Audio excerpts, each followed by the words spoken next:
আমরা চিরজীবনের জন্য আপনাদের কাছে কৃতজ্ঞ। মহান রবের কাছে, প্রভুর কাছে দোয়া করি, এই জগতে আপনারা এই মজলুমদেরকে যেভাবে আশ্রয় দিয়েছেন, আল্লাহ যেন তার জান্নাতের কুলে আপনাদেরকে আশ্রয় দেন। এই যাত্রাপথে বাংলাদেশ জামাতে ইসলামী আপনাদের দোয়া ভালোবাসা পেয়েছে, সমর্থন পেয়েছে, এবং বিশেষ করে 36 জুলাইয়ের পর একটা মজলুম সংগঠনকে যেভাবে আপনারা কুলে তুলে নিয়েছেন, বুকে তুলে নিয়েছেন, হাত বাড়িয়ে দিয়েছেন, আমরা সিম্পলি আপনাদের কাছে চিরজীবনের জন্য ঋণী। প্রিয় দেশবাসী, আমাদের এমন একটা সময় ছিল আমরা আমাদের কোনো ঠিকানা খুঁজে পেতাম না।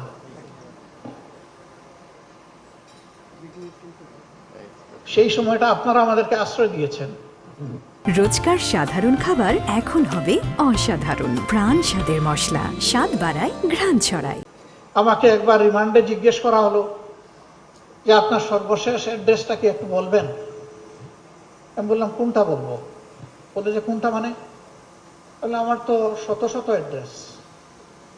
বলে স্যার, এই অবস্থায় আপনি আমাদের সাথে একটু হালকা আনন্দ ভাগাভাগি, বলছিল মস্করা করতে পারেন। আমি বলছিলাম নো, আমি মস্করা করছি না, দিস ইজ রিয়েলিটি।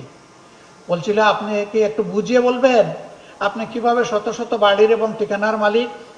আমি বলেছিলাম যে এই যে আপনাদেরকে ডিউটি দেওয়া হয়েছে, আমাদের পিছনে লাগিয়ে দেওয়া হয়েছে, এই কারণে কোনো বাড়িতে 1 রাত 2 রাত, 1 সপ্তাহ, 2 সপ্তাহ, 1 মাস, এইরকম করেই আমাদের গত 15 বছর কেটেছে।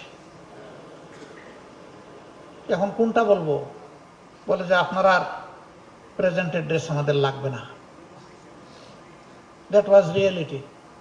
আমাদেরকে আশ্রয় দেওয়ার মানে ছিল নিশ্চিতভাবে জীবন, ইজ্জত এবং সম্পদের ঝুঁকি নেওয়া। আমাদেরকে ধরতে গিয়ে আশ্রয়দাতাকে ধরেছে, আমাদেরকে ছেড়ে দিয়েছে, কিন্তু ঝাল মিটিয়েছে আশ্রয়দাতার উপর। তুমি কেন এদেরকে আশ্রয় দিলে? That was the reality of Bangladesh. এই সময় আমাদেরকে যারা আশ্রয় দিয়েছেন, আমাদের দিকে হাত বাড়িয়ে দিয়েছেন, সান্ত্বনা দিয়েছেন, সাহস জুগিয়েছেন, দোয়া করেছেন, আল্লাহ সাক্ষী, আপনাদের ঋণ পরিশোধ করার কোনো শক্তি আমাদের নাই। আমরা চিরজীবনের জন্য আপনাদের কাছে কৃতজ্ঞ। মহান রবের কাছে, প্রভুর কাছে দোয়া করি, এই জগতে আপনারা এই মজলুমদেরকে যেভাবে আশ্রয় দিয়েছেন, আল্লাহ যেন তার জান্নাতের কুলে আপনাদেরকে আশ্রয় দেন। প্রিয় দেশবাসী, আপনাদের এই ঋণ আমরা পরিশোধ করার জন্য সামান্য চেষ্টা এই দুনিয়ায় চালাতে চাই। যে দুর্নীতি আর দুঃশাসনের কবলে চাপা পড়েছিল প্রিয় বাংলাদেশ, ওই চ্যাপটা বাংলাদেশ থেকে আমরা একটু টেনে উঠাতে চাই।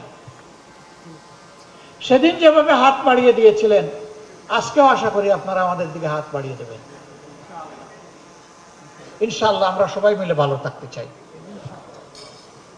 আমাদের সন্তানদেরকে, আগামীর প্রজন্মকে কথা দিতে চাই, ছেলে হোক মেয়ে হোক, সবার প্রতি আমাদের একই কমিটমেন্ট। আমাদের জীবনের শেষটুকু দিয়ে তোমাদেরকে একটি পরিচ্ছন্ন, একটি প্রসপারাস এবং একটি শান্তির বাংলাদেশে রেখে যেতে চাই। আল্লাহ তাআলা আমাদেরকে এই তৌফিক দান করুন।